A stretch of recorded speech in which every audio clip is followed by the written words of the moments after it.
ओम नमः शिवाय। शिवजी सदा सहाय। ओम नमः शिवाय। गुरुजी सदा सहाय। रुद्र संहिता के पार्वती खंड का 30वां अध्याय। पार्वती का पिता के घर में सत्कार। महादेव जी की नट लीला का चमत्कार। उनका मैना आदि से पार्वती को मांगना और माता पिता के इनकार करने पर अंतर्ध्यान हो जाना।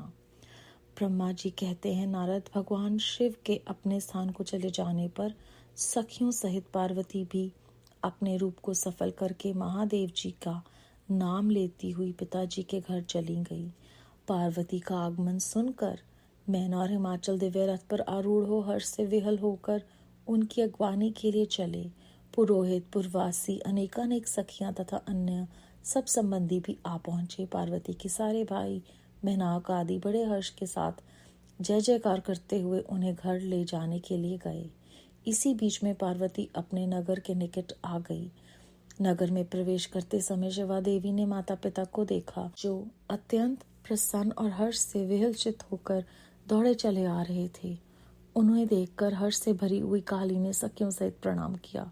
माता पिता ने पूर्ण रूप से आशीर्वाद दे पुत्री को छाती से लगा लिया और ओ मेरी बच्ची ऐसा कहकर प्रेम से विहल हो रोने लगे।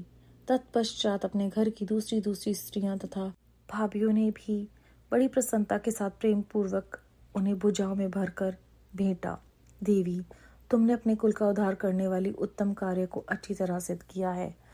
तुम्हारे सदाचरण से हम सब लोग पवित्र हो गए। ऐसा कहकर सब लोग हर्ष के साथ पार्वती की भूरी भूरी प्रशंसा करते हुए उन्हें प्रणाम करने लगे। लोगों ने चंदन और सुंदर फूलों से शिवा देवी का सानंद पूजन किया। उस अवसर पर विमान पर बैठे हुए देवताओं ने पार्वती को नमस्कार करके उन पर फूलों की वर्षा करते हुए स्तुति की। नारद, उस समय तुम्हें भी एक सुंदर रथ पर बिठाकर ब्राह्मण आदि सब लोग नगर में ले गए। फिर ब्राह्मणों, सखियों तथा दूसरी स्त्रियों ने बड़े आदर के साथ शिवा का घर के भीतर प्रवेश कराया। स्त्रियों ने उनके ऊपर बहुत सी वस्तुएं न्यौछावर की। ब्राह्मणों ने आशीर्वाद दिए। मुनीश्वर पिता हिमान और माता मेनका को बड़ी प्रसन्नता हुई। उन्होंने अपने गृहस्थ आश्रम को सफल माना और यह अनुभव किया कि कुपुत्री की अपेक्षा सुपुत्री ही श्रेष्ठ है। गिरिजा ने ब्राह्मणों और वंदी जनों को धन दिया और ब्राह्मणों से मंगल पाठ करवाया। मुनि इस प्रकार पार्वती के साथ हर्ष से भरे हुए माता पिता, भाई तथा भौजाइयां भी घर के आंगन में प्रसन्नता पूर्वक बैठी। तदनंतर हिमवान प्रसन्नचित्त से सबका आदर सत्कार करके गंगा स्नान के लिए गए। इसी बीच में सुंदर लीला करने वाले भक्तवत्सल भगवान शंभु एक अच्छा नाचने वाला नट बनकर मेनका के पास आए। उन्होंने बाएं हाथ में सिंह और दाहिने हाथ में डमरू ले रखा था। पीठ पर कथरी रख छोड़ी थी। लाल वस्त्र पहने हुए भगवान रुद्र नाच और गान में अपनी निपुणता का परिचय दे रहे थे। सुंदर नट का रूप धारण किए हुए भगवान शिव ने मेनका के पास बैठी हुई स्त्रियों की टोली के समीप सुंदर नृत्य किया और अत्यंत मनोहर नाना प्रकार के गीत गाए। उन्होंने वहां सुंदर ध्वनि करने वाले शंख और डमरू को भी बजाया तथा नाना प्रकार की बड़ी मनोहरिणी लीलाएं की। नटराज की उस लीला को देखने के लिए नगर के सभी स्त्री पुरुष एवं बालक और वृद्ध भी सहसा वहां पहुंचे। मुने उस सुमधुर गीत को सुनकर और उस मनोहर उत्तम नृत्य को देखकर वहां आए हुए सब लोग तत्काल मोहित हो गए। मैना भी मोही गई। उधर पार्वती ने अपने हृदय में भगवान शिव का साक्षात दर्शन किया। वे त्रिशूल आदि चिन्ह धारण किए अत्यंत सुंदर दिखाई देते थे। उनका सारा अंग विभूति से विभूषित था। वे हज्जियों की माला से अलंकृत थे। उनका मुख सूर्य, चंद्र एवं अग्निरूप 3 नेत्रों से उद्भासित था। उन्होंने नाग का योगोपवीत धारण किया था। उनके उस सुरम्य रूप को देखकर दुर्गा प्रेमवश से मूर्छित हो गई।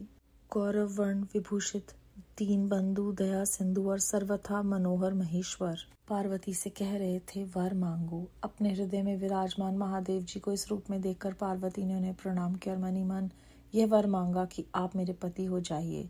प्रीति युक्त हृदय से शिवा को वैसी कल्याणकारी वर देकर वह पुनः अंतर्ध्यान हो गए और वहां पूर्वतः भिक्षा मांगने वाला नट बनकर उत्तम नृत्य करने लगे।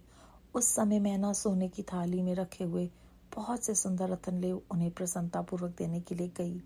उनका वह ऐश्वर्य देखकर भगवान शंकर मन ही मन बड़े प्रसन्न हुए, परंतु उन्होंने उन रत्नों को स्वीकार नहीं किया। वे भिक्षा में उनकी पुत्री शिवा को ही मांगने लगे और पुनः कौतुकवश सुंदर नृत्य एवं गान करने को उद्यत हुए। मैना उस भिक्षुक नट की बात सुनकर अत्यंत कुपित हो उठी और उसे डांटने फटकारने लगी। उनके मन में उसे बाहर निकाल देने की इच्छा हुई।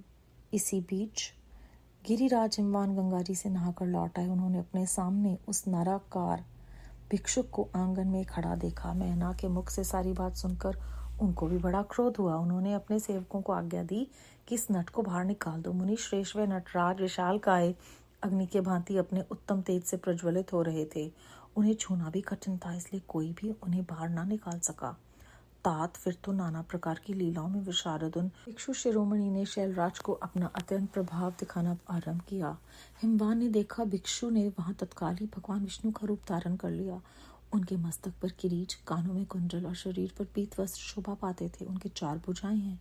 हिमवान ने पूजा के समय गदाधारी श्री हरि को जो जो पुष्प आदि चढ़ाए थे वे सब उन्होंने भिक्षु के शरीर और मस्तक पर देखे। पश्चात गिरिराज ने उन भिक्षु शिरोमणि को जगत सृष्टा चतुर्मुख ब्रह्मा के रूप में देखा। उनके शरीर का वर्ण लाल था और वे वैदिक सूतक का पाठ कर रहे थे। तदनंतर शैलराज ने उन कौतुकी नटराज को एक क्षण में जगत के नेत्र रूप सूर्य के आकार में देखा। तात इसके बाद वे महान अद्भुत रुद्र के रूप में दिखाई दिए। उनके साथ देवी पार्वती भी थी।